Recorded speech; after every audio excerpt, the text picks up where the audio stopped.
Hello viewers, అందరికీ నమస్కారం. Welcome to my channel. ఈరోజు మీరు చూడబోయే రెసిపీ అరటికాయ వేపుడు. పెళ్ళిళ్ళ స్టైల్లో ఏ విధంగా చేయాలో చూపిస్తాను. ఇది సైడ్ డిష్గా చాలా బాగుంటుంది. ఒకసారి ఈ విధంగా ట్రై చేయండి. మీకు కనుక ఈ రెసిపీ నచ్చినట్లయితే ప్లీజ్ సబ్స్క్రైబ్ చేసుకోండి. పక్కనే ఉన్న బెల్ ఐకాన్ని ప్రెస్ చేయండి. లైక్ చేయండి, షేర్ చేయండి, కామెంట్ కూడా చేయండి. ఇక్కడ 4 అరటికాయలు తీసుకుంటున్నాను. ఇవి ఒకసారి వాష్ చేసుకొని ఒక్కొక్కటిగా ఈ విధంగా పైన పాటు కొద్దిగా కింద పాటు కట్ చేసుకోవాలి. పీలర్ సహాయంతో ఈ విధంగా పీల్ చేసుకోవాలి. గ్రీన్ పార్ట్ అనేది కంప్లీట్గా పోయేంత వరకు పీల్ చేసుకోవాలి. వీడియోని స్కిప్ చేయకుండా చూడండి, అలాగే షేర్ చేయండి. మీరు షేర్ చేయడం వల్ల రీచ్ అనేది ఎక్కువగా వస్తుంది. దయచేసి వీడియో చూస్తున్నారు కానీ సబ్స్క్రైబ్ చేసుకోవడం లేదు, షేర్ చేయండి. అలాగే ఈ విధంగా మనకు కావాల్సిన సైజులో ముక్కలుగా కట్ చేసుకోవాలి. కావాల్సిన సైజులో ఈ విధంగా కట్ చేసుకొని ఒక గిన్నెలోకి వాటర్ తీసుకొని కొద్దిగా సాల్ట్ వేసుకొని పక్కన పెట్టుకోవాలి. ఎందుకంటే అరటికాయ ముక్కలు తొందరగా నల్లపడతాయి. ఈ విధంగా కట్ చేసుకున్నవి ఆ వాటర్లో వేసేసుకోవాలి, లేకపోతే ముక్కలు నల్లబడతాయి. అన్నీ ఈ విధంగానే చేసుకోవాలి. స్టవ్ పై ప్యాన్ పెట్టుకొని 3 టేబుల్ స్పూన్ ఆయిల్ వేస్తున్నాను. ఇప్పుడు జీలకర్ర, ఆవాలు వేసుకోవాలి. అలాగే 1 టీ స్పూన్ శనగపప్పు వేసుకోవాలి.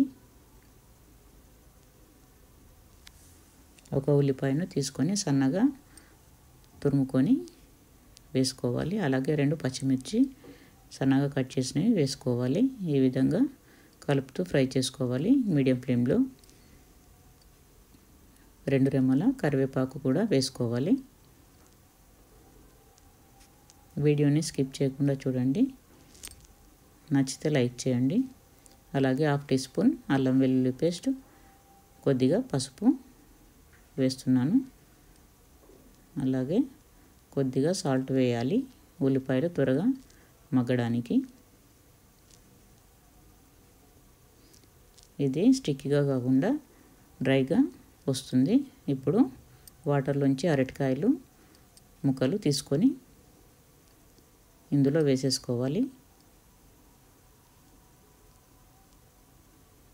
ఈ పోపు మొత్తము అరటికాయ ముక్కలకు పట్టే విధంగా కలపాలి.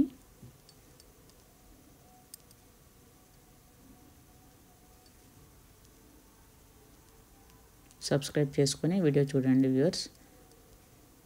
ఒక 5 నిమిషాలు సిమ్లో పెట్టుకొని మగ్గించాలి.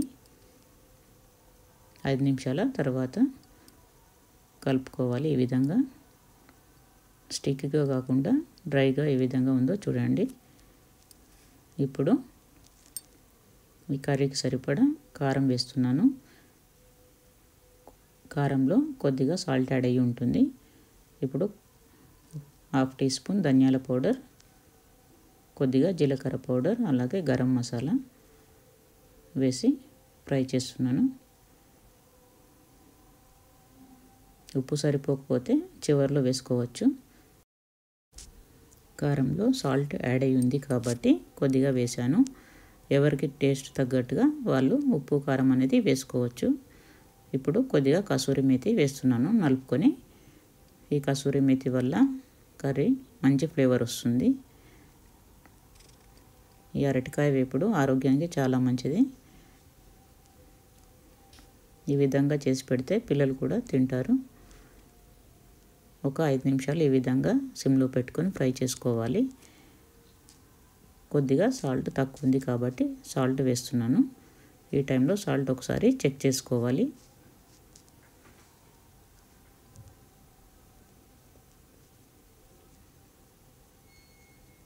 చివరగా కొత్తిమీర ఈ విధంగా కట్ చేసుకొని వేసుకోవాలి. కొత్తిమీర వేసుకున్న తర్వాత 1 నిమిషం ఈ విధంగా కలుపుకొని స్టవ్ ఆఫ్ చేసేసుకుంటే సరిపోతుంది. ఎక్కడ స్టిక్కీగా లేకుండా డ్రైగా ఉండే అరటికాయ ఫ్రై రెడీ అయిపోయింది. స్టవ్ ఆఫ్ చేసుకోవాలి. ఇది సైడ్ డిష్గా చాలా బాగుంటుంది. పప్పుచారు, సాంబారు లేదా పచ్చిపులుసు లాంటివి సైడ్ డిష్గా బాగుంటుంది. అలాగే రైస్లోకి, చపాతీలోకి చాలా బాగుంటుంది. మీకు కనుక రెసిపీ నచ్చినట్లయితే లైక్ చేయండి. Thank you for watching. Please do subscribe.